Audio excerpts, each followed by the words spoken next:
The aim of a low-cost airline, of course, is to make travel more affordable and accessible, but there are challenges. People even wonder if flying Canada's low-cost airlines are worth the hassle. Well, Stephen Greenway is the president of Swoop, WestJet's ultra-low-cost carrier, and he joins us now with how the airline working to ensure that people actually enjoy the experience. Good to see you, Stephen. Good afternoon, Greg. So let's talk about this. Obviously, if you're going to provide low-fare, low-cost carrier service, there are certain perks that people don't get. Do you ever find there's a disconnect between what the passenger is expecting and what they get for their money? I don't think so. I think people look at the fare first and then work back from there. And obviously, we're out to actually have as many cheap fares on the market as we can. 50% or more of our fares are actually less than $100 from 2019. So I think what we're seeing is people adapting their behaviour.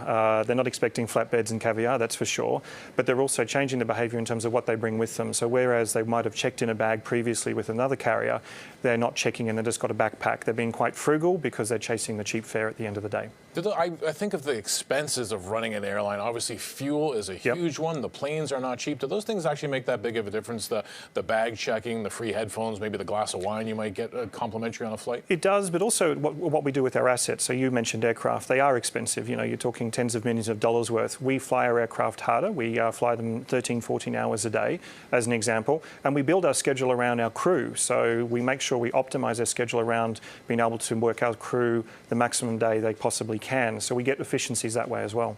Now, speaking about the crew, earlier this month you had an incident in Mexico, 100 Swoop passengers not happy they had been stranded. One of your crew members, I believe, was injured. What did you learn from that experience? Well, it was one of those freak things, unfortunately. A turbulence injured her knee and she had to be hospitalised. She's on the mend now, but what happened, we couldn't fly the flight back, so we had to reaccommodate passengers on Swoop flights, but we also had to overnight passengers at hotels in Cancun, which is difficult at this time of year because there's high demand. Now, that's a very specific incident. What have you found since you launched the airline that's perhaps a challenge that you weren't anticipating or didn't think that would come to the fore so quickly? It was a challenge in terms of just the geographical expanse and sparseness of population in Canada. That's not going away. But the second thing really is the weather as well. Obviously, trying to work our way through particularly winter and then hurricanes and thunderstorms in summer. So it's an interesting operating environment in that perspective. Also, the second thing is the stage lengths, the actual length of our aircraft in terms of the flights that they have to operate. In Europe, our peers are 1 or 2 hour flights. Ours, on average, are 3 or 4 hour flights, which means we don't get as much productivity out of our aircraft. And that creates issues, obviously, from an economic sense. So we have to work our way through that. Now, the 737 MAX groundings, obviously following those tragedies, you don't fly those planes. Has that been an opportunity then for Swoop?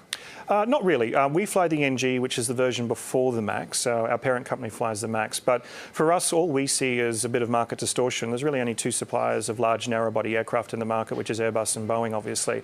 When you go out to try to find leased aircraft or whatever the case may be, obviously there's a significant tightening of supply. So that's really what we see more than anything else. Now, you mentioned the parent company, WestJet, obviously taken off the public markets by Onyx. Does that new relationship for your parent company change anything about how Swoop operates? No, I get the question a lot, Greg. It's business as usual.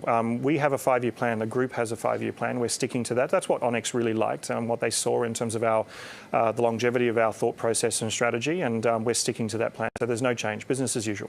Now, obviously, you don't fly to China, but I imagine anyone who runs an airline, whether it's domestic or North America, starting to wonder about this coronavirus, the actions that we're seeing. Does it worry you some? I mean, investors sold some airline stocks, probably sort of defensively and a little bit of caution on that front. Yeah, absolutely. We're predominantly a domestic carrier. We do fly to 4 countries, including Canada. Also, WestJet is not exposed to Asia, but we are following WestJet's lead on this in terms of preventative measures, making sure that we're prepared if anything happens. So we'll follow in WestJet's footsteps. Now, I know that you plan on expanding east in Canada. Is that sort of taking Air Canada on head-to-head in some of those markets? No, Charlottetown, Moncton and St John's, I think you're alluding to. We're already in Halifax, and over the summer we're flying 3 times a day from Halifax, 1 from London, Ontario, and twice daily from Hamilton. But it's just a further expansion of our network, nothing to do with Air Canada. We actually will, by summer, have 12 points domestically in Canada.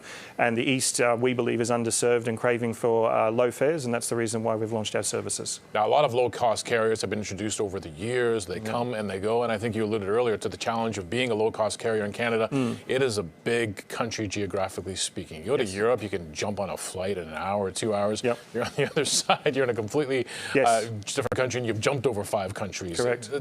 What does that challenge look like over the next 4 or 5 years? The challenge for us is just getting thickness in our network, making sure that we're appropriate in terms of the services that we have. So in the summer, it's predominantly domestic flying because everyone, Canada's a beautiful country to travel around in. In the winter, no one wants to go from a cold place to a cold place. So, we swap our network and start moving to Mexico and the US, warmer climes. So we won't be deviating from that strategy too much. Interesting stuff. Thanks for joining us, Stephen. Thank you very much, Greg. Stephen Greenway is the president of Swoop.